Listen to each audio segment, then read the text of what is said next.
Religião vem da palavra religado. Coisas são diferentes, né? Elas não são a mesma coisa. E a religião eu acho interessante porque também é uma forma de fortalecer laços, né? Um grupo ali. Uns aos outros como eu os amei. Religião pra mim é amor, solidariedade, companheirismo, compaixão.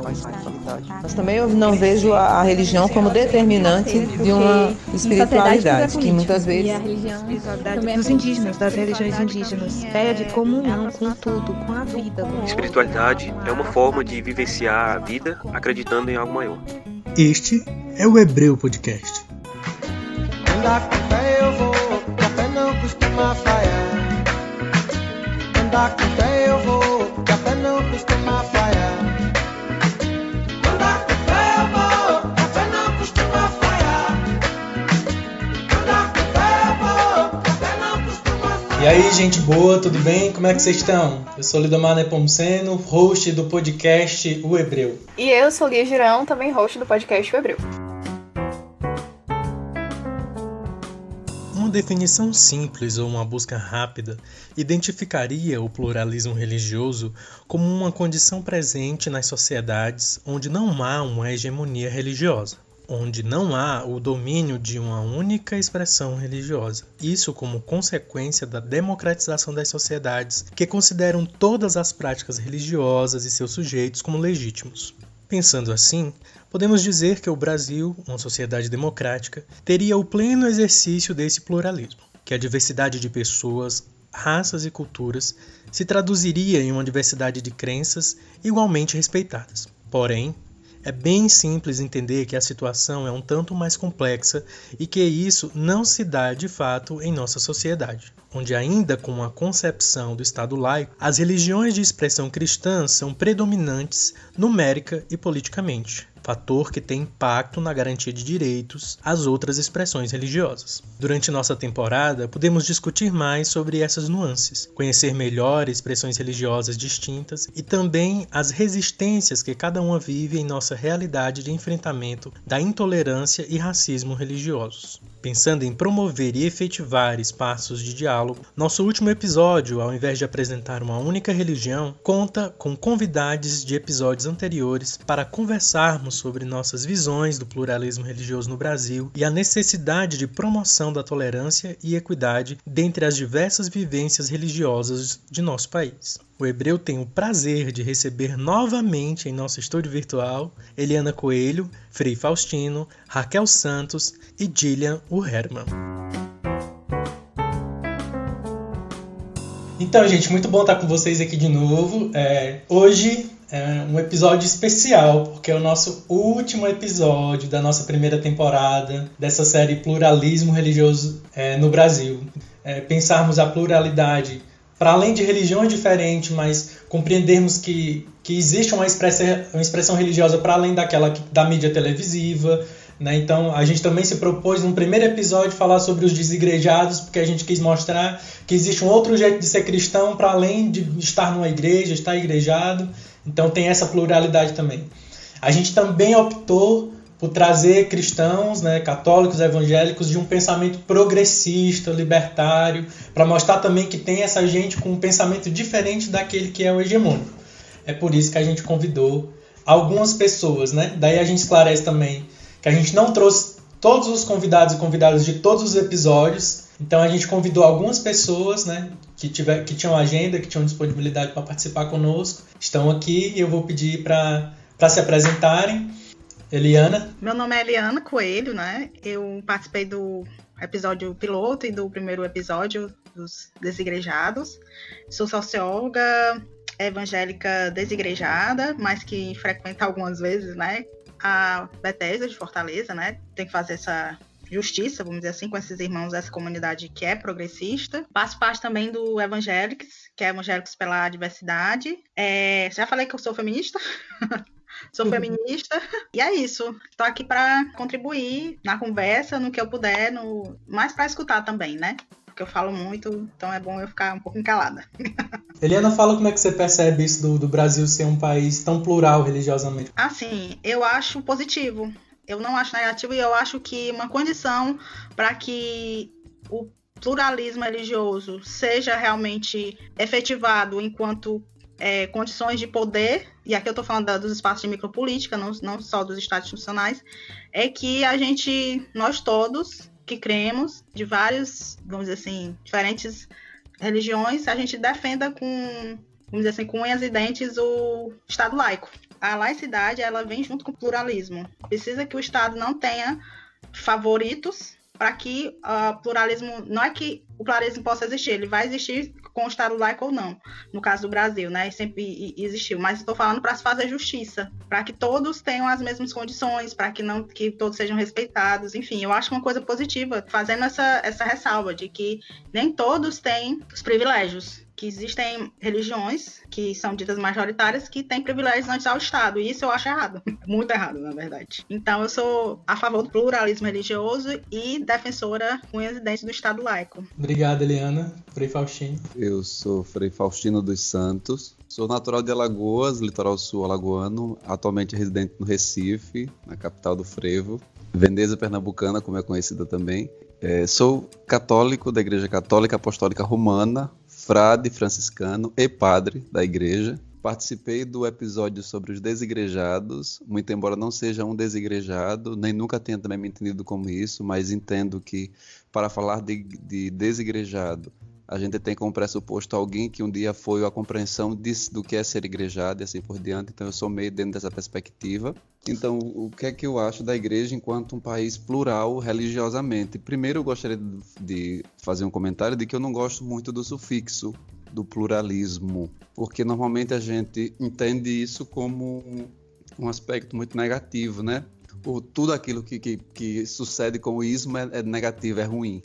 Então, eu prefiro, inclusive, foi até a razão por que eu coloquei na minha defesa de dissertação, a pluralidade religiosa, porque a gente alcança as diversidades sem lançar negatividade para a expressão, né? Então, eu sou a favor completamente da pluralidade religiosa enquanto um fenômeno que é visibilizado com a modernidade, né, e que reconhece o valor e legitimidade das outras religiões, das outras formas de crer, das outras formas de se expressar, de se comportar religiosamente e assim por diante. Então, eu acho que é importante, inclusive, puxando um pouco para aquilo que que a Eliane colocou, inclusive isso como legitimação, falar de um país que é laico, a defesa do Estado laico, justamente não como uma privação das expressões religiosas, mas muito pelo contrário, como uma abertura e possibilidade das muitas religiões poderem se expressar de modo igual. E aqui eu recordo muito um fenômeno que no Brasil não foi diferente,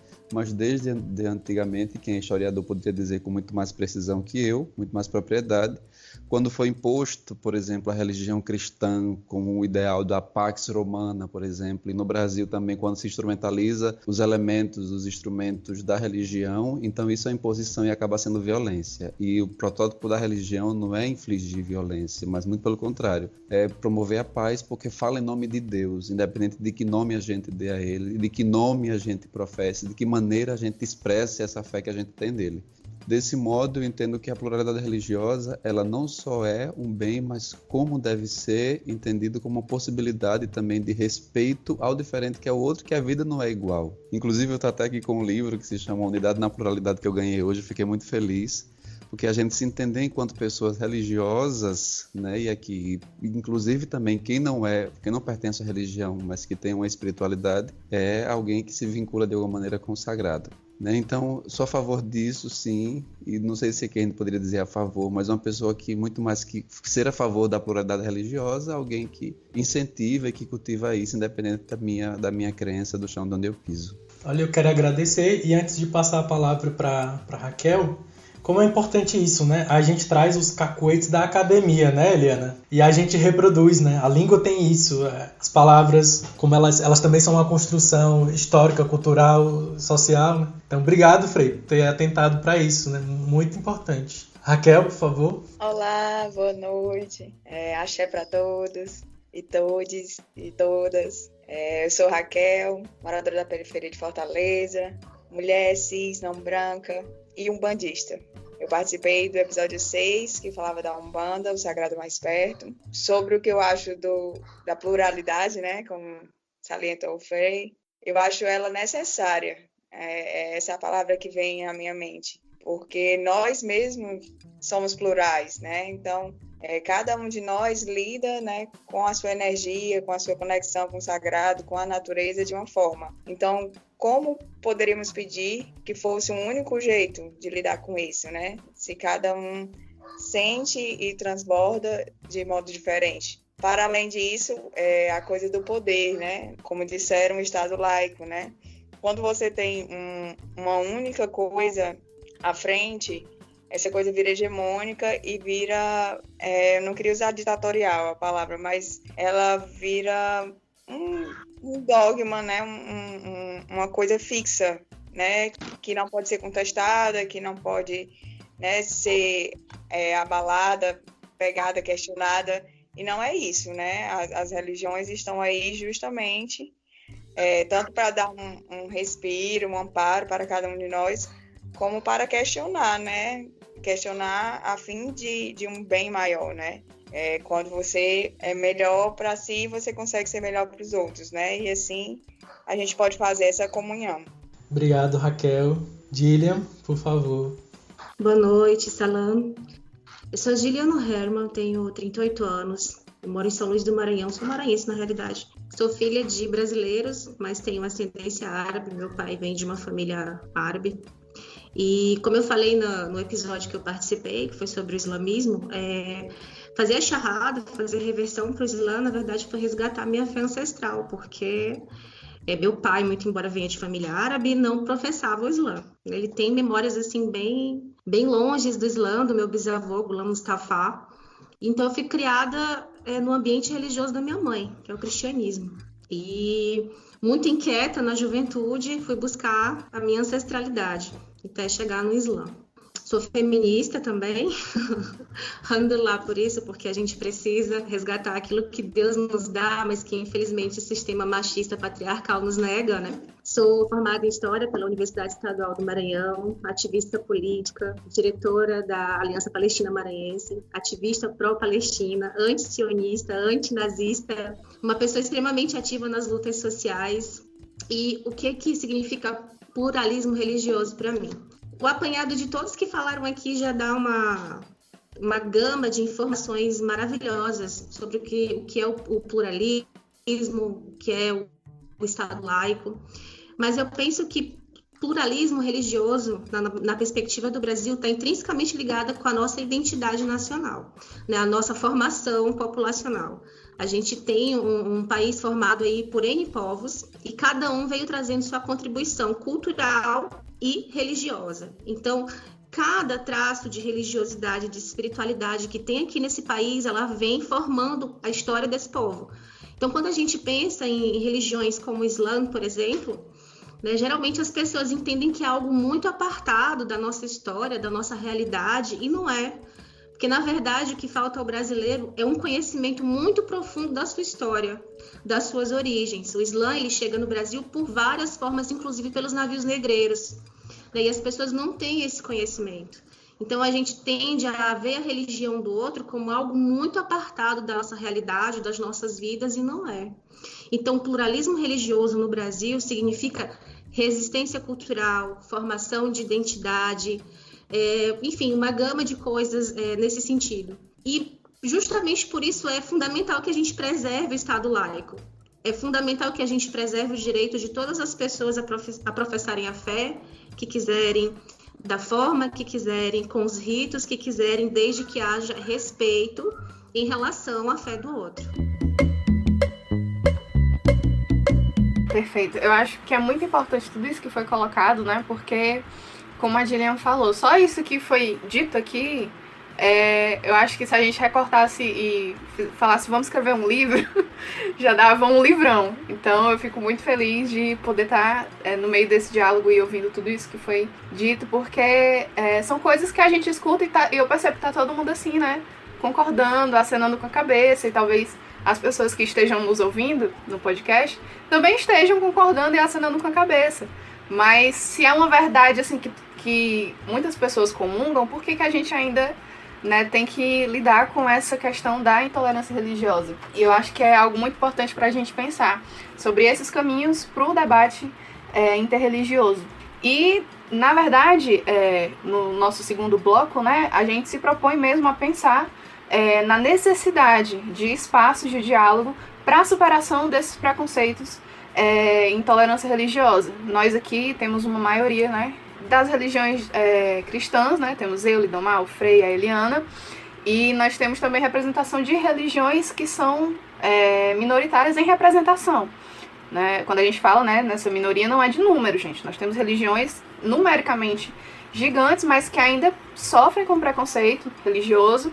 E eu acho que é importante a gente falar sobre esses caminhos que precisamos percorrer para combater esse preconceito. E eu queria que a gente conversasse um pouco mais sobre isso, né? Sobre a necessidade de criar espaços para esse combate do preconceito religioso. E aí eu acho que a gente pode reiniciar, né? Passar a palavra para a Eliana e a gente vai fazendo essa conversa. Eu acho que esse é um dos espaços que a gente pode conversar. As redes sociais é um dos espaços que pode se conversar sobre isso. Sobre essa questão da intolerância religiosa, que é um nome que eu não gosto muito, porque parece que eu preciso ser tolerante com o outro. Então, tem toda uma questão que eu não vou me adentrar muito, que parece que eu sou obrigado, é quase uma coisa tipo, não queria não, mas eu tenho que tolerar. Ai, meu Deus. Eu não gosto, mas, assim, eu acho que a gente precisa ir lá, tem um sistema de crenças e tem as práticas. Se você for pensar assim, nos sistemas de crença cristãos, existem textos que podem ser interpretados de forma mais extremista? Existe. Eu não posso dizer que não existe. Mas, por isso que precisa existir nas práticas, aí no chão do púlpito, né? Falando das igrejas evangélicas, precisa existir uma interpretação. Não é única, certo? Não deve existir uma única interpretação. Várias interpretações são possíveis porque a gente está nesse processo de não hierarquizar. Mas existem interpretações que concordam mais com a hegemonia política, com o poder, com o status quo. E dentro do chão dos púlpitos, é esse discurso que é prevalente. Eu tenho muito cuidado em querer me defender, agora que a gente está num projeto de teologia de domínio, né, capitaneado muito pelo discurso evangélico neopentecostal. Eu tenho muito cuidado quando as pessoas, quando vão falar mal por exemplo, da Flor de Lis, né? Agora vão falar mal dos pastores, do pastor que foi preso e tal.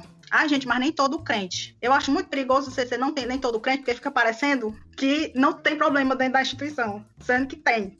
Então eu prefiro dizer que existem interpretações equivocadas, que são alinhadas com o poder, e elas produzem a intolerância religiosa desde o púlpito, que é reproduzindo islamofobia, intolerância com religiões de matriz afro, não só intolerância, mas instigando a ida a terreiros para enfrentamentos corporais. Isso aí não é uma coisa que eu vi na TV, isso aí aqui foi uma coisa que eu vi em culto, porque eu tenho que explicar para as pessoas, né? Tenho que explicar para as pessoas que o que elas estão vendo agora, eu vi de púlpito.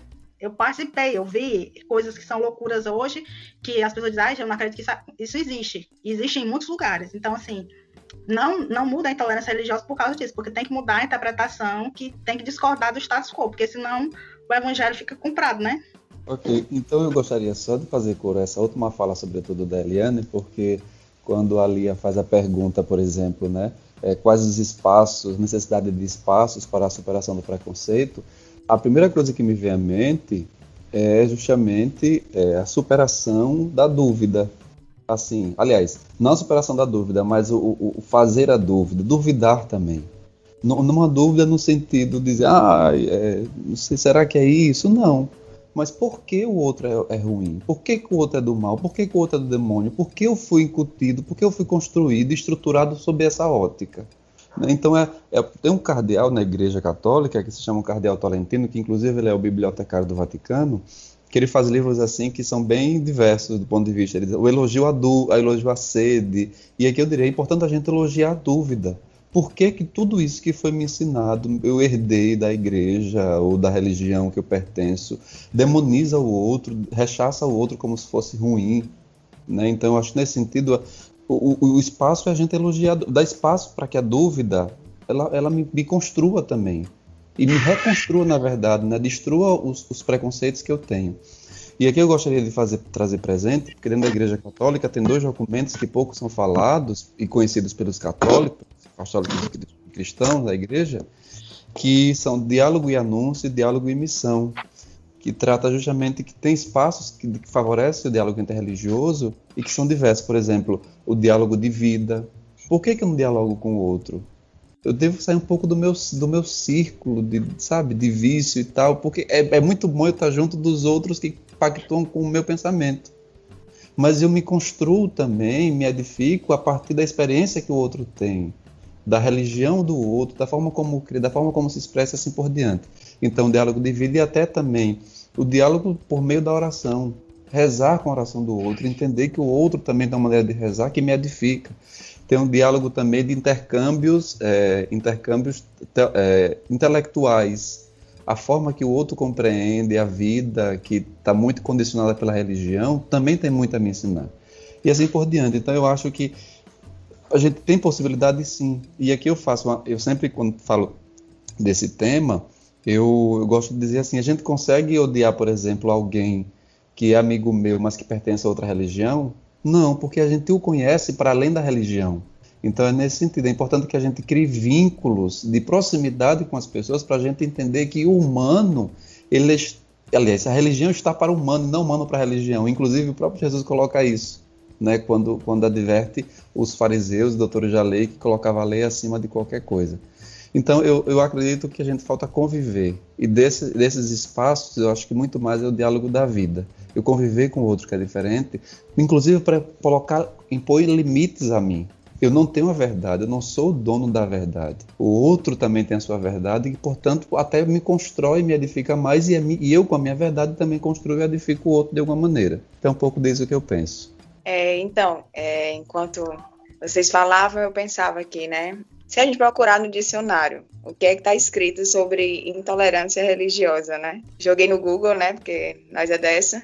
E está escrito: intolerância religiosa é um termo que descreve a atitude mental caracterizada pela falta de habilidade ou vontade em reconhecer e respeitar as diferenças ou crenças religiosas de terceiros. Esse ou vontade, né? Eu acho que é o que dói pra caramba, né? E enquanto o Fei falava, e aqui também tem um trecho dessa coisa, ele falou muito a palavra o outro, né? E na descrição do que é intolerância religiosa tem o terceiros. Então, me veio à mente o conceito da Grada Quilomba de outro, né? Que quando você enxerga o outro, né? Você não escuta ele, você não fala com ele, você não dialoga, é o outro, né? Tá fora, tá longe, é distante. Você faz um preconceito, né? Separadinho dessa vez, você já tem uma linha de pensamento sobre aquela pessoa. Eu acho que isso começa muito do impedimento do diálogo, né? Todos os conceitos preconcebidos que temos a respeito de como seremos recebidos, o que pode falar e o que não pode falar. Porque, assim, eu, né, na minha vivência, nunca vi ninguém ser expulso de uma macumba, de uma umbanda, né, de uma gira. Então, assim, as pessoas chegam, recebem perfume para sua limpeza, pronto, entra, bate a sua palma. Se não for para fazer o mal, pode vir fazer o bem. Né, assim como várias e várias pessoas que não são da Umbanda, do Candomblé ou de qualquer religião de matriz afro, vão pra praia celebrar Iemanjá. Então, assim, quantas pessoas nos jogam rosa, acreditam que o mar é sagrado, é esse renovador de energias, Então, se a gente tem esses pontos convergentes, o que é que falta, né? E aí gosto muito quando o Frei coloca essa coisa do questionar. A gente precisa mesmo questionar, né? Por que não abrir? Por que não tem tal dia? Né? Porque na Umbanda tem os ritos fechados e tem os ritos abertos. Pronto, aqui. Quando é aberto para todo mundo, pode vir. Então, e as outras religiões, como estamos concebendo isso? Ele falou de um grupo e tal, e como se dá essa aproximação? E quando você escuta essa pessoa falando da dela, né? Como você reage? Eu acho que tem muito isso, a ação e reação, né? E sempre pensar de que não é o outro, não é uma coisa distante, né? É uma pessoa que está aqui do teu lado e que encontrou uma outra forma de positivar, né, a energia dela, de centralizar o seu eu. Então, eu acho que basicamente isso, é o espaço e esse olhar, né, esse olhar diferente, né, do outro. Então, vocês estavam falando aqui, minha mente estava longe, me perguntando aonde foi e quando foi que nasceu a intolerância religiosa. Porque, assim, o meu pensamento sobre isso ele é muito complexo, porque me remete sempre a uma questão imperialista. Eu acho que a intolerância religiosa, ela sempre vem de cima para baixo. Eu acho que tem sempre interesses muito maiores que a gente nem imagina, né, que vem corrompendo todas as camadas até chegar aqui na gente. E a intolerância religiosa, para mim, ela está ligada mesmo a um projeto de dominação, né, de supremacia. E não é só, quando a gente pensa em supremacia, a gente pensa logo assim, supremacia racial, supremacia de um povo, né? Mas hoje a supremacia, ela é daqui, ó. É você dominar as pessoas pela mente. Então, assim, imperialismo é territorial, imperialismo é cultural, imperialismo ele é religioso também. Quando a gente se remete aos tempos, né, mais remotos para trás, com a história do cristianismo, a história do Islã, a própria questão da África, a gente vê sempre que o imperialismo está ali presente, né? A questão da dominação de espaço, através da propagação da fé. Então, assim, a religião ela está ali caminhando junto com essa questão da dominação. Então, o que eu vejo? A ideia de dominar o outro, ela vem a partir dessa ideia de você impor uma fé que predomina. E aqui no Brasil, no contexto que a gente vive hoje, a gente está vendo isso, né? A gente está vendo aí a política se instrumentalizando através da fé cristã. E com a questão do governo do Bolsonaro, isso ficou muito forte, né? Que as minorias se curvem à maioria. E aí isso é muito complicado, porque essa ideia de dominação as pessoas não conseguem entender, porque elas não têm um conhecimento geopolítico, não têm um conhecimento político mais aprofundado para entender que isso está vindo lá de cima. Eu só consigo sempre atrelar a questão da intolerância religiosa, por exemplo, com a ideia do imperialismo sionista. Né?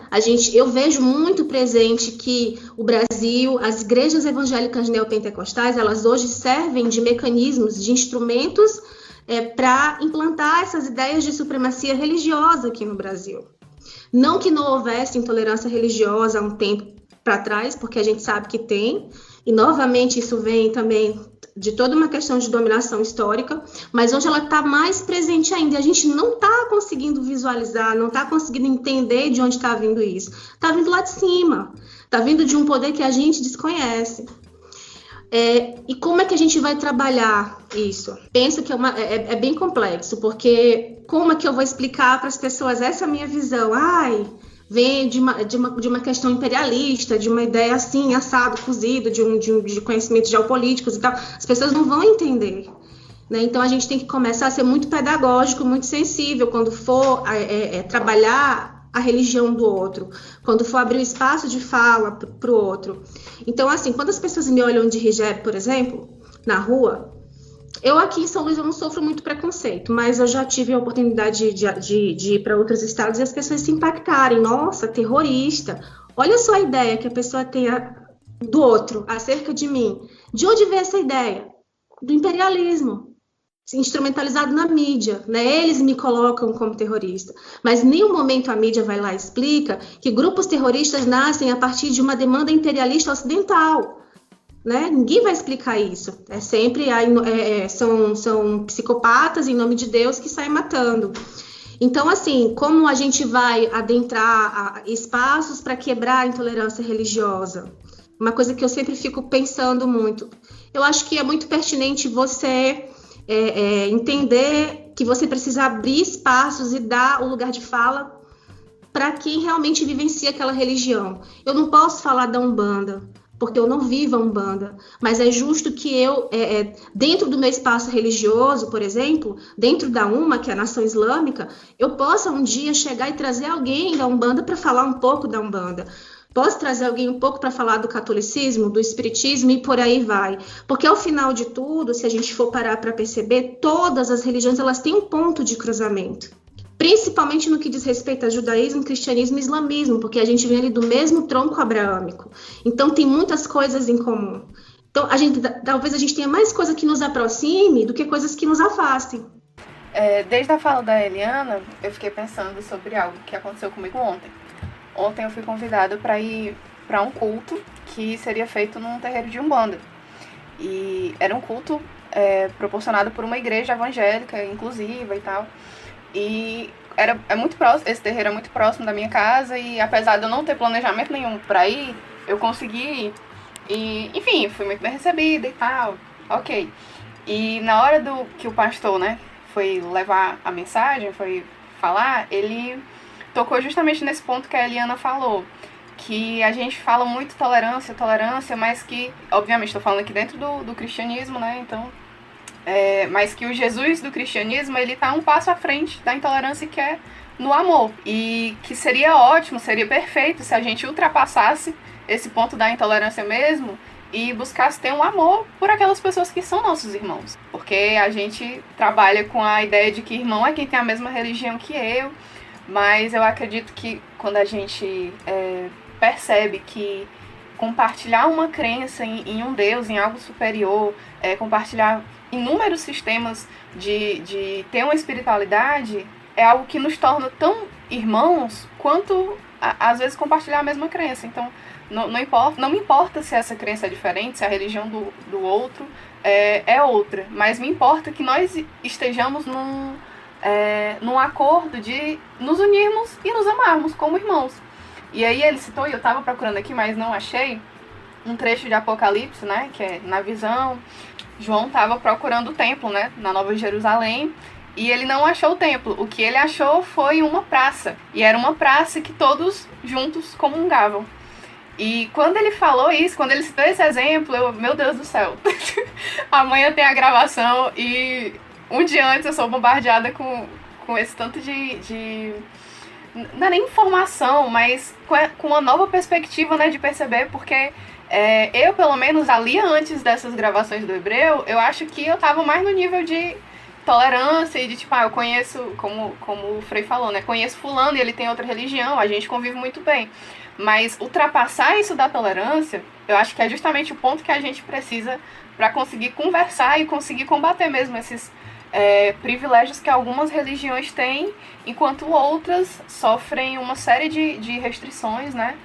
Tanto de ocupação de espaços, como em relação ao próprio corpo, da expressividade que as pessoas não podem ter porque correm riscos. Então, eu acho que isso é uma coisa muito, muito básica para a nossa caminhada como seres humanos. E aqui eu não estou falando para cristão ou para católico, para umbandista, para muçulmano, mas estou falando para nossa caminhada mesmo como gente. Saber viver e saber caminhar junto. E não era bem uma questão, né, Lindomar? Mas eu tinha esse pequeno pensamento que me ocorreu agora e eu queria muito compartilhar. E eu acho que a gente pode conversar mais sobre isso. Sim, é muito massa ali você colocar isso, e eu tô aqui muito reflexivo de como isso é uma coisa ampla, né? Pensar como nasce essa intolerância religiosa, o preconceito religioso, o racismo religioso, como isso é construído socioculturalmente, né, historicamente, como vocês muito bem colocaram, tá?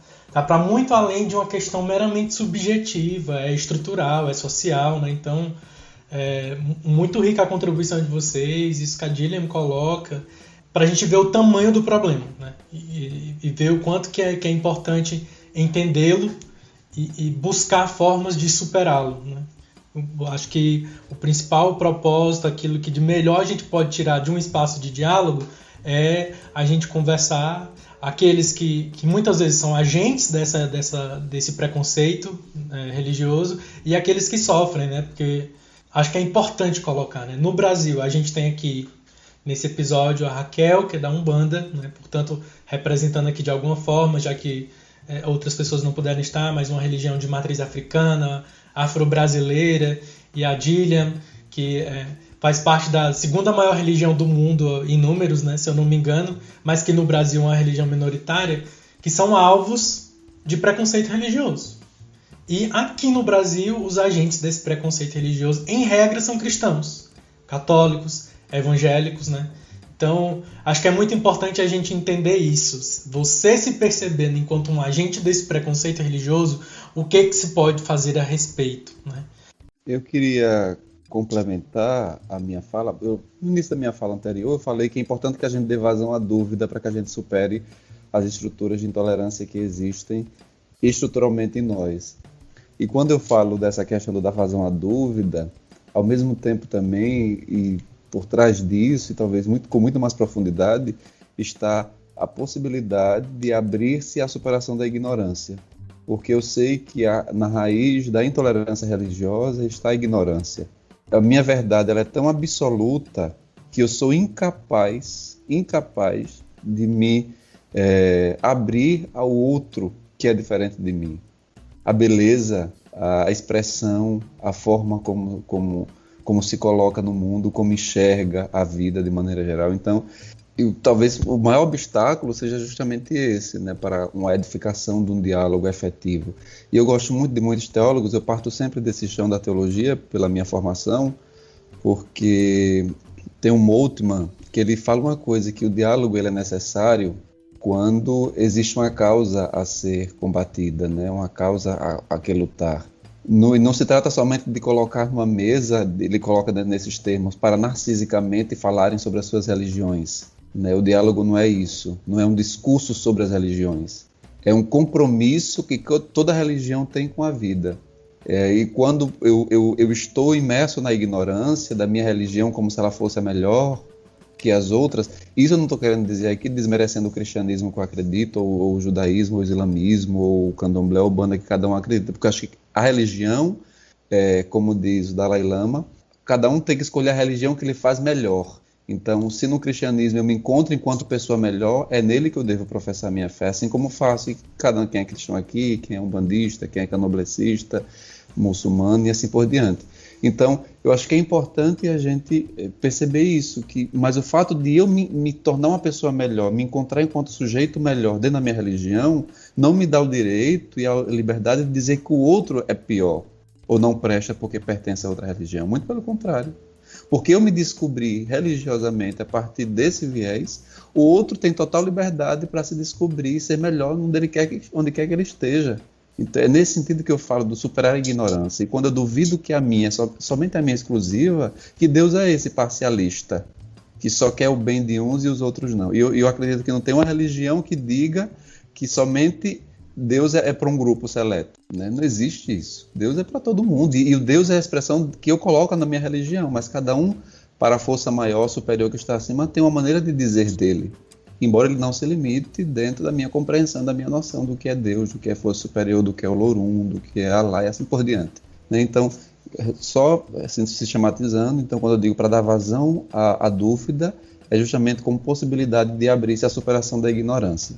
Eu tenho uma dúvida quanto à questão da ignorância. Eu não sei se vão falar sobre isso, é porque, como eu vim do campo, que é o campo, vamos dizer assim, que está na frente desse processo, não sozinho, né? Porque eu sempre digo, gente, os pentecostais é porque eles fazem muito barulho, eles são barulhentos, mas eles não estão sozinhos nessa. Eles concordam com o reacionarismo que está vindo, né, em marcha, que o capitalismo, nessa nova versão, está desejando que alguns corpos morram e sem dar explicação, e a explicação melhor é os projetos, né? Os projetos de poder. Mas eu tenho uma dúvida quanto à ignorância, porque eu concordo com o Frei, mas eu conheci pessoas que estudavam outras religiões não para admirar, mas para contestar e para dominar sobre elas. Eu conheci pessoas e eu conheci livros também. Eu lembro de um livro que eu li que tinha até no final do capítulo, tinha as perguntas que você faz para fazer com que a pessoa duvidasse da fé dela. Eu não sei se é porque o meu campo é um hardcore, no sentido de... Mas aí eu tenho dúvidas se as pessoas realmente... Ou essa ignorância é no sentido mesmo de não se abrir psicologicamente, porque eu lembro disso, sabe? Aí eu fico pensando, será que é ignorância mesmo? Ou se a pessoa, mesmo sabendo que existe outras possibilidades de existir, de crer, ela mesmo assim, ela escolhe dominar, não sei, sabe? É uma questão, não sei responder isso não. Não, mas eu acho muito pertinente, Helena, quando tu coloca isso, porque assim, eu fico pensando muito na leitura transformadora, né? Sobretudo que a Bell Hooks coloca, o Paulo Freire incita essa coisa toda. De que modo eu leio, de que modo eu compreendo, de que modo... Porque assim, se você tem conhecimento diverso, mas você não se abre à transformação que esse conhecimento lhe proporciona, então eu acho que você não fez uma leitura. Você não tem conhecimento, você permanece refém da ignorância. Por exemplo, eu, partindo um pouco do meu pressuposto, eu fiz agora um mestrado em teologia e discuti sobre pluralidade, identidade cristã e pluralidade religiosa, num autor específico. De que modo o cristianismo dá abertura para a gente se abrir para as outras religiões? E que isso não é colocado nos nossos púlpitos. Nunca foi dito que Jesus é uma pessoa que é aberta, que abria as outras religiões. Então, a partir disso, estruturalmente, eu me transformei. Claro que ainda estou no processo de transformação, não estou acabado, mas digo, poxa vida, de fato, o que ele colocou dentro desse horizonte, da forma como ele agiu, Então, de fato, ele foi uma pessoa que se abriu. Então, eu refiz a minha leitura, inclusive bíblico-teológica, de muita coisa que eu achava que Jesus era fechado. Aliás, a forma como a comunidade entendia de Jesus. Então, quando eu coloco ignorância, é justamente dentro desse horizonte que você mesmo pondera, de mudança estrutural e psicológica, frente às coisas, ao diferente, aos desafios e assim por diante, né? Eu acho que tem duas explicações aí. Eu acho que tem aquelas pessoas que não são ignorantes, que não são mesmo, tanto é que elas vão em busca desse conhecimento para instrumentalizar esse conhecimento para a dominação. E é tudo calculado, pensado. E tem aquelas pessoas que realmente são ignorantes por uma falta de expansão de consciência, não se propuseram a ter generosidade, né? Generosidade é uma máxima em todas as religiões. Não tem a proposta de abraçar aquilo que é diferente delas. E tem aí aqueles que realmente sabem de muito, de mim, de você, do Frei, da Lia, do Lindomar, e utilizam esse conhecimento acerca de nós para nos dominar. É isso. Ou tentar nos dominar. Raquel, se você quiser falar. Assim, fica um turbilhão, né, na cabeça, vai. Enquanto as pessoas vão falando. Mas o que veio muito forte na minha mente foi... Na escola nos ensinam que a religião é o braço direito do Estado. Assim, tipo, a gente tem isso na aula de história, vários exemplos e tal. Então, quando isso deixou de ser, ou quando a gente passou a ignorar essa informação e só continuou, né? E aí caímos de novo na questão da ignorância, né? Que ignorância é essa? Quando eu li na intolerância religiosa, o significado, a vontade de entender, né? Então, é isso, é só isso. Mas essa vontade de entender também é reforçada diariamente, cotidianamente, pela mídia, por quem está no poder. Então, como, né? Como você vai achar? A gente já tem uma estrutura, né? Preconceituosa, racista, misógina, né? Então, nós já temos pré-definidos, né? Não é nem pré-definido, não. Nós temos definidos, a partir de quando a gente nasce, o que é bom, o que é ruim, o que é certo, o que é errado. Então, se você está o tempo todo ouvindo aquilo, né? Quando é que liga a chavezinha, né? Dá o start para sair dessa ignorância, né? Para se dar o benefício da dúvida, né? Se dá, porque como a Dilian disse, ela se deu o benefício da dúvida e inquieta, foi procurar até achar, né, a sua ligação, a sua ancestralidade. Então, eu acho que não é só... Tem a parte da vontade, tem a parte do você não se dar o benefício da dúvida, porque já está muito bem escrito o que é certo, o que é errado, o que é bom, é ruim. É isso, é um plano para tentar, né, dominar, unificar e nos manter ali no cabresto. Sim, uma das coisas que, enquanto eu ouvia vocês falando, foi voltando, né? Tanto foi a pergunta da Dilian, né, sobre como surgiu, de onde surgiu, né, essa intolerância, como é que isso apareceu. E também quando eu não lembro se foi a Eliana, mas que colocou o ponto da violência. E aí eu tava pensando em algumas leituras que eu tava fazendo essa semana mesmo, do mestrado, sobre violência e sobre polícia e democracia. E uma coisa que eu fiquei refletindo, que foi o resultado dessa reflexão que eu estava fazendo sobre a democracia brasileira, é que a violência não é uma coisa assim que aparece dentro da polícia, ou que aparece dentro das instituições, mas é algo constitutivo, ou seja, a partir da formação já existia uma base nessa ideia da violência. E eu acho que quando a gente pensa, por exemplo, o cristianismo no Brasil, a gente tem que levar em consideração também que a abordagem violenta não é uma coisa que existe aqui ou ali, que aparece em uma igreja e tal, como a Eliana colocou, né? Quando a gente fala, nem todo cristão. Na verdade, essa pegada violenta da intolerância e do ataque a outras religiões é algo constitutivo, assim, tá na base de como o cristianismo chegou aqui no Brasil.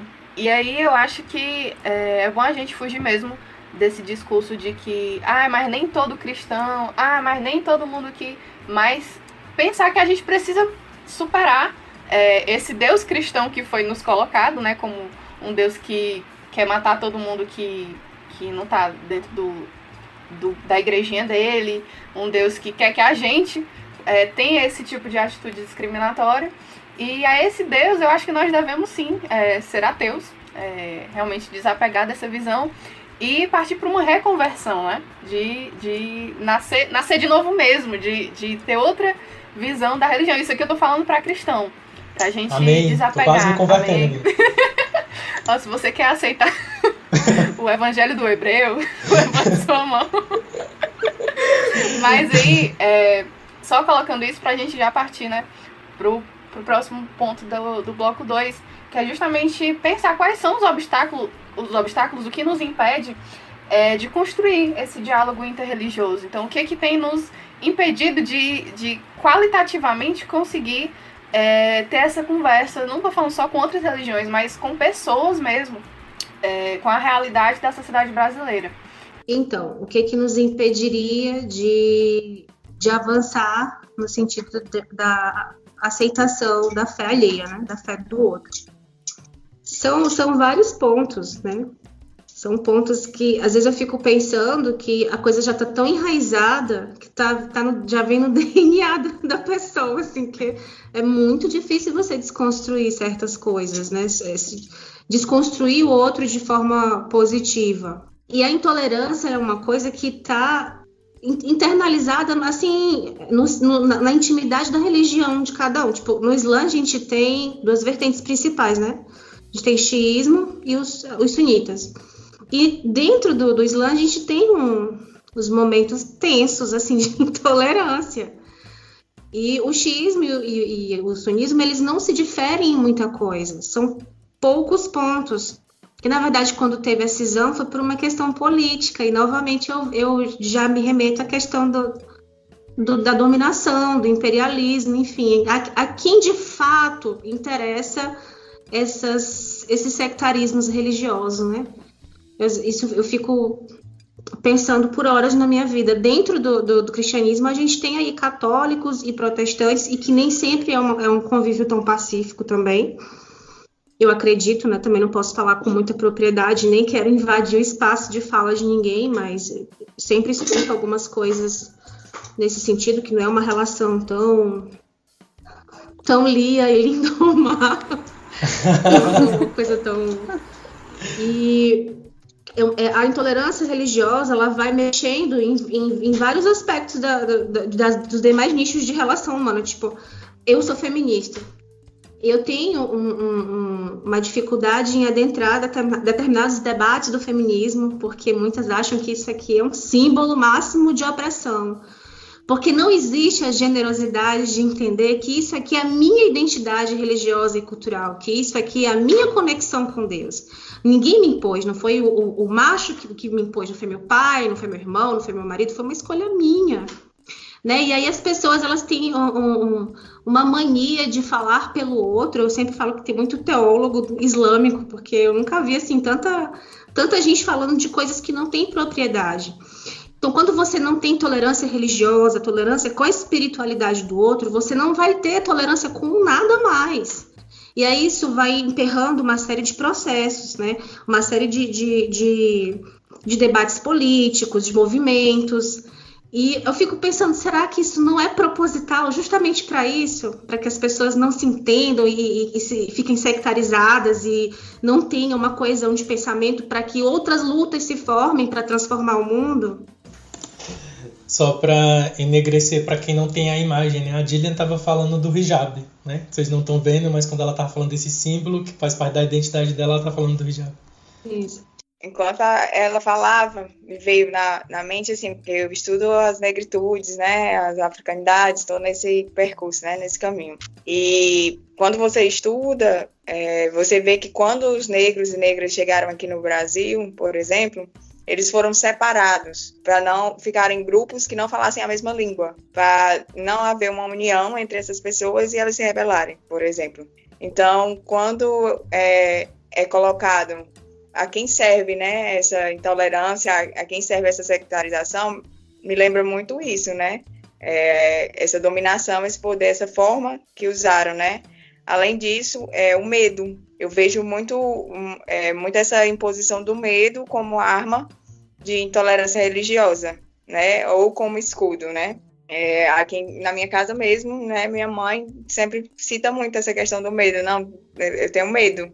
né, foi ensinada a ela a ter medo. O medo move muitas coisas, né, boas porque você tem o medo ali de botar o dedo na tomada e você não vai levar um choque, né, mas muitas coisas ruins também, porque você não se abre, não vê com outros olhos. Eu gostei muito quando você usou a palavra generosidade, né, e é isso, falta muito a generosidade de olhar para as pessoas como seres plurais e que se manifestam, né, seja religiosamente, expressão identitária de roupa, física, de várias formas, né. O que é colocado todo o tempo é que há um padrão, uma hegemonia e que você tem que seguir aquilo. Respondendo essa pergunta, a partir óbvio, do chão que estou pisando, que é o cristianismo e o catolicismo de maneira mais especial, a partir de 3 pressupostos, assim. Eu acho que os obstáculos ou desafios para a construção do diálogo interreligioso, primeiro, nos desafia enquanto pessoas de espiritualidade, mais especificamente as pessoas que creem em Deus ou no transcendente ou no absoluto, como a gente queira chamar, é o reconhecimento de que essa força, esse Deus, ele é maior que qualquer determinação religiosa sobre ele, né? E aqui eu coloco 2 planos específicos, porque uma coisa é o plano de salvação de Deus para a humanidade inteira, e salvação aqui entenda-se dentro da perspectiva que eu entendo que é o cristianismo. E outra coisa é a representação que eu tenho dessa salvação que a gente denomina como religiões. Então, o primeiro obstáculo é a gente abrir-se para isso, né? Que Deus é maior que a expressão religiosa que eu acredito. E isso parte justamente do reconhecimento de que a minha religião, embora seja expressão dessa força maior, ela é limitada, porque ela é histórica. Ela está num plano que a gente não pode dizer que está no plano da perfeição. E se a gente diz que Deus é perfeito, absoluto, acima de tudo, a gente não pode dizer que ele se esgota na nossa particularidade histórica. Então, quando a gente se abre para essa possibilidade de perceber que, embora eu me sinta mais próximo de Deus a partir de Jesus, falando exatamente, falando do cristianismo, então, Jesus não limita a Deus. Para os cristãos, a gente tem que entender isso. Jesus não limita a Deus. Historicamente, não. Embora a gente entenda que ele é um com o Pai e com o Espírito dentro do dogma cristão, mas ele não limita historicamente Deus. Então eu acho que isso é um passo que a gente tem que dar, né? Que enquanto religiosos, cristãos que professam a fé em Jesus, a gente tem que entender que Deus é maior que Jesus, né? E por último, dizer que, como o meu autor de pesquisa, que há mais verdade religiosa em todas as religiões juntas do que na única religião. Então aqui eu me provoco com cada fala de vocês, porque eu agrego aos valores cristãos que eu já carrego muitas outras coisas, assim, né? Então há muito mais verdade em todas as religiões juntas do que no cristianismo, por exemplo. Então é importante a gente abrir-se a essa perspectiva e perceber que eu não esgoto, eu não encerro, Jesus não limita a religião, assim como os outros líderes, né? E gurus de outras religiões também não esgotam as suas religiões, né? A religião é maior que a representação que a gente acredita dela, né? Porque é justamente enquanto a atitude de religar para Deus, religar para o transcendente. E existem N possibilidades de religação, até quem não acredita numa religião ou quem está fora dela, que é um desigrejado. Então acho que esses são alguns obstáculos que a gente precisa mentalmente, praticamente, ou seja, efetivamente praticar no dia a dia, né? Eu concordo com as pessoas que falaram, não no sentido de assentir sem pensar, mas no sentido de que é isso mesmo. E eu acho que o principal obstáculo no campo em que eu estou, apesar de ser desigrejada, é o amor mesmo, levar a sério o amor ativo, o amor através da escuta. Eu acho que o evangélico, comumente, ele gosta muito de pregar para o outro. Eu acho que ele precisa escutar um pouco e tentar pensar junto com o outro uma forma de evangelho que seja mais inclusiva e não exclusiva, né? Então, dando sequência, o terceiro e último bloco, a gente queria saber de vocês, né? Como foi para vocês participar desse espaço aqui, do podcast O Hebreu, e qual vocês percebem, qual a importância de um espaço como esse, bem nesse sentido, assim, como foi para vocês participar do podcast e qual a importância que vocês veem de espaços como esse? Então, para mim foi uma experiência fantástica, foi muito rico ter a possibilidade de não só de expor particularidades da minha fé, porque eu sei que é uma coisa, quase... Como é que eu vou dizer para vocês? Eu acho que a ideia que o pessoal tem do Islã é muito da Jade, lá do clone. Eu acho que isso ficou no imaginário coletivo aí do Brasil. E a gente teve a possibilidade de desmistificar algumas coisas, não tudo, porque, né, é muito amplo, muito complexo, mas já é um começo. E que tenham mais espaços, assim, mais jovens com projetos como o de vocês, porque você levar o conhecimento sobre a religiosidade, a fé do outro, isso propicia a prática da tolerância, porque as pessoas vão começar a não é tão assim como eu pensava. As pessoas sempre têm mania de demonizar as religiões de origem africana, sempre tem mania de demonizar com discursos orientalistas, né? Aquilo que vem de lá é muito ruim, sempre tem essa visão. Daí o orientalismo ele é criado a partir do Ocidente, da visão do Ocidente, e a visão do Ocidente acerca do que é fora desse espaço nunca é bom, porque é sempre o bárbaro, é sempre aquilo que não é civilizado. E espaços como o podcast hebreu, nossa, é muito, muito legal. Nesses tempos que a gente vive de pandemia, onde a coisa no virtual se intensificou mais, né? As relações ficaram muito mais fortes nos algoritmos. É fundamental que se tenham canais no YouTube, em outras plataformas, que possam começar a desmistificar, desconstruir a fé, no sentido de algo negativo, do que é diferente de mim, e mostrar o que a gente tem em comum, o que de fato liga cada ser humano ao outro, que é o amor, a generosidade, enfim, é isso. Participar do podcast foi muito enriquecedor, além de muito respeitoso, né? Acho que o modo como vocês pesquisaram sobre cada religião, chamaram um representante e se colocaram mesmo, né? Se colocaram em xeque, né? Colocaram a cara, a voz, né? No sol. Foi muito, muito bacana mesmo. Tanto a troca com o outro companheiro, né, de Umbanda também, como essa agora e os outros podcasts, né, poder ouvir e entender um pouco melhor, né, estamos necessitando desses espaços. Eu acho que é potente, né, acho que a palavra é essa. Você sente o poder mesmo. Tem vibrado, inclusive, nessa onda, né, de não aceitar mais, né, essas intolerâncias, esses preconceitos, né, então é muito potente esse espaço, né, principalmente internet, que a gente estava perdendo, né, já tem uma galera aí se movimentando e tomando conta disso, enquanto às vezes a gente, né, como é que eu diria, subestima esse poder e as fake news vão rolando, né, então precisamos mais disso, tomar conta, né, fazer essa potência vibrar, né, e vibrar em várias linhas, assim, né, não só em uma, né, eu acho que isso vai fazer a gente encontrar esse ponto de união, né, de convergência de todos e todas e todes. Eu, infelizmente, não pude acompanhar todos os podcasts assim sequenciados, mas duas coisas para mim me tocam muito profundamente a cada vez que eu participo desses momentos, mas também quando eu escuto os episódios, né? Primeiro que é um espaço de bastante de aproximação.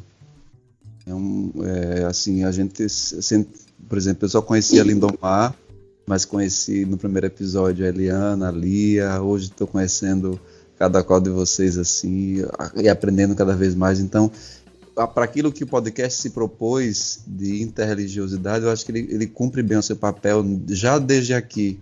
Não é uma gravação alheia, independente, autônoma, mas a gente se vincula de alguma maneira uns com os outros aqui, visual, né, e auditivamente com cada um. Então é um espaço de muita aproximação. Depois também é um espaço, retomando um pouco daquele conceito da palavra ignorância no aspecto também um espaço de sair da ignorância em que eu estou inserido, mas também que a minha instituição me inseriu, né, instrumentalizou seus artifícios, me colocou nela. Então, quando a gente dá um panorama do religioso, claro que tem muitas outras expressões religiosas também no Brasil, inclusive aquelas que a gente não tem muita propriedade para falar e que são em menor número e assim por diante, mas é um espaço que, apresentando esse panorama, nos apresenta uma saída da nossa ignorância. Eu não sou o maior ou o melhor, né? Eu sou um dentre as outras. Eu acho que isso é muito interessante. Também nesse sentido cumpre muito seu papel. Sem falar também, né? Outra coisa que é muito interessante, a qualidade com que foi projetado, com que foi pensado, como foi articulado, que inclusive a Raquel endossou com muita força, a seriedade com que cada coisa foi conduzida, a arte que é belíssima, assim, a produção de um primor, né? Porque de fato a gente tem gosto. Ronaldo vai ter que ouvir essa parte. Não, mas de fato é muito, muito, muito bem pensado, muito bem construído. Então é gostoso da gente ver, porque já começa com muito profissionalismo. Não é qualquer material que está sendo lançado, é um material de muita qualidade. Então, nesse sentido, para mim é muito prazeroso participar, contribuir de alguma maneira com o mínimo, né? Com esse projeto. E assim, para mim é sendo muito bom, muito saboroso. A gente degusta muito esses momentos. Eu agradeço muito. Enfim, eu sou muito fã do Hebreu e foi muito importante para mim participar. Na verdade, foi muito importante para mim conhecer o Lindomar, conhecer a Lia, que são amigos de Jesus, amantes do Evangelho do Nazareno. E meio que me ajudou, assim, me ajudou mais do que eu ajudei, vamos dizer assim, porque me senti, eu não estou sozinha em pensar que o Evangelho de Jesus não é isso que está sendo posto. Então, eu acho que a importância desse esse podcast, sendo egoísta, né, é para outros cristãos também, né, que tem esse pensamento, não sentirem que estão errados por escutar outra coisa dos púlpitos ou das missas, mas sentirem que há a possibilidade dessa irmandade para além dos limites da religião. E eu gostei muito do que o Frei Faustino falou sobre a coisa de Deus não estar preso na minha religião. E assim, são duas coisas que eu também gostei que foram faladas. Uma é que a Guilherme falou sobre o feminismo ser preconceituoso com islâmicas, que eu concordo, com muçulmanas, que eu concordo plenamente, que é uma pressuposição, porque é um feminismo no sentido branco, né, ocidental, que não é o que nós acreditamos, que é a ideia de que o feminismo é pelo direito das mulheres, e o feminismo vai além também dessas ondas teleológicas, de que começa com as sufragistas, como se não tivesse outros movimentos de emancipação em outros lugares, né? Eu não gosto também dessa linha histórica, porque parece que foram as ocidentais que descobriram, vamos nos libertar, e as outras ficaram só olhando, olha, gente, como a gente é oprimida. Eu não gosto. E é isso, é um lugar que eu aprendo bastante, assim, e é muito gostoso de ouvir também. Foi muito legal escutar o episódio da Raquel, que eu escutava e eu me sentia dentro, sabe? Com a descrição, eu ficava, gente, que vontade que eu tô agora. Será que tem algum terreiro aberto? Tipo assim, é legal porque você fica querendo conhecer, né? E é isso. Vamos! Oba! Então, gente, eu quero agradecer muito, muito, muito. A Raquel falou uma coisa agora que no episódio sobre a Umbanda, o Gustavo também falou. E pra mim isso justifica, sabe? Assim, muita coisa que a gente fez, que o Gustavo falou no final do episódio, que eu gostei, que foi um papo muito respeitoso. E a Raquel falou isso de novo agora. E, nossa, tem noção da minha felicidade de ouvir isso, sabe por quê?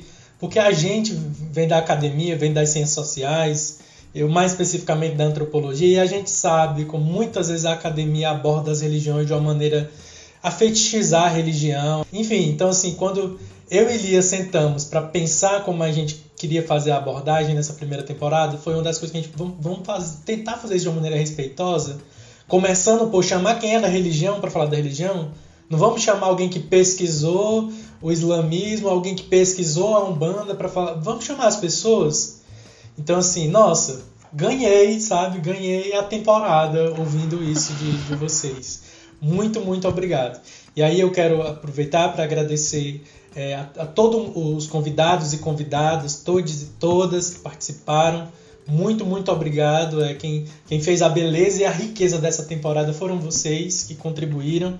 Quero agradecer os artistas também que contribuíram. Não sei se vocês perceberam, mas a capa de cada episódio é uma fotografia autoral, né, que também é de alguém que de alguma forma representa.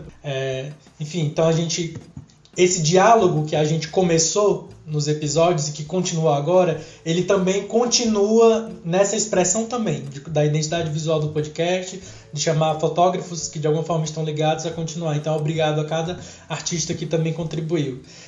Não posso deixar de agradecer de forma alguma a Lia, que topou entrar nesse barco comigo. Eu cheguei para ela com a ideia, só com a vontade e o sonho de querer tornar isso realidade, e ela topou. Então, muito obrigado, Lia, por ter aceito. Obrigado a Eliana, porque prestou uma assessoria, né? Já estava lá com o podcast Elas Pesquisam bombando, e aí se dispôs a me ajudar. Então, muito obrigado, Eliana. Muito obrigado, Ronaldo, meu namorado. Obrigado, Nego, porque ele faz a identidade visual. Então, muito obrigado por contribuir também. E, por fim, muito obrigado a você que está ouvindo a gente, que tem acompanhado os episódios. Vocês são a razão de existir do podcast, né? Vocês escutam. Então, muito obrigado por estarem ouvindo. A gente tem recebido, né, Lia, feedbacks muito bons, assim, de gente que se emocionou, chorou ouvindo o podcast, gente que agradeceu porque desconstruiu um preconceito que tinha. Então, tem sido muito bom, né? Então, obrigado às pessoas que têm ouvido. A gente está encerrando, esse é o último episódio da temporada, né? Pluralidade religiosa no Brasil, né? Frei Faustino aí. Mas a gente vai ficar com os drops semanais, tá bom? Então, eu e Lia, Ronaldo, nós já estamos pensando numa próxima temporada, né? Enquanto a próxima temporada não fica pronta, vocês vão ter os drops semanais, que a gente vai continuar esse diálogo. Então, a gente vai abordar coisas de cada um dos episódios, a gente vai abordar coisas que estão acontecendo no país nesse momento. Então, toda semana vai ter um drops enquanto a outra temporada não vem. A gente vai estar de férias enquanto isso. De férias, entre aspas. Não, mas é isso, gente. Só reforçando isso que o Lidomar, muito, muito, muito obrigada a todo mundo. Todo mundo mesmo, assim.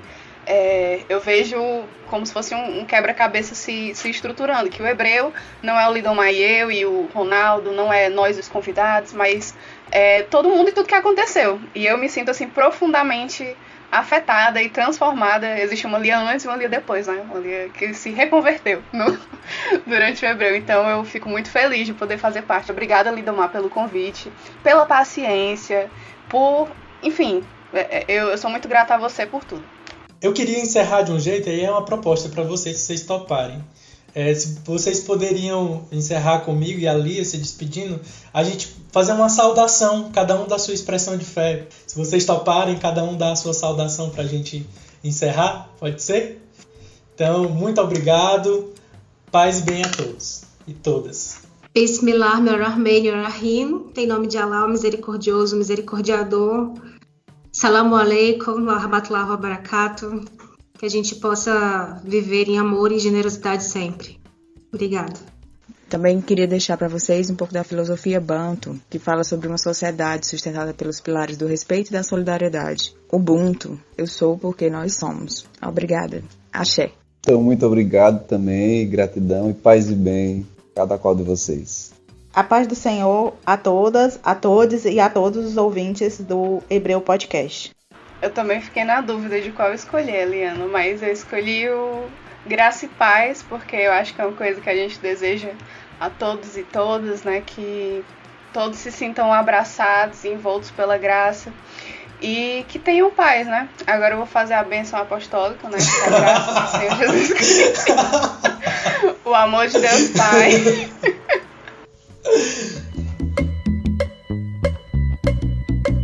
Você acabou de ouvir mais um episódio do podcast O Hebreu. Compartilhe aí nas suas redes sociais com seus amigos e nos siga também no Instagram, que é @ohebreu. E conta pra gente o que você achou, suas críticas, sugestões, dicas. A gente tem um e-mail pra isso, que é podcastohebreu@gmail.com. A gente se encontra no próximo episódio e até lá.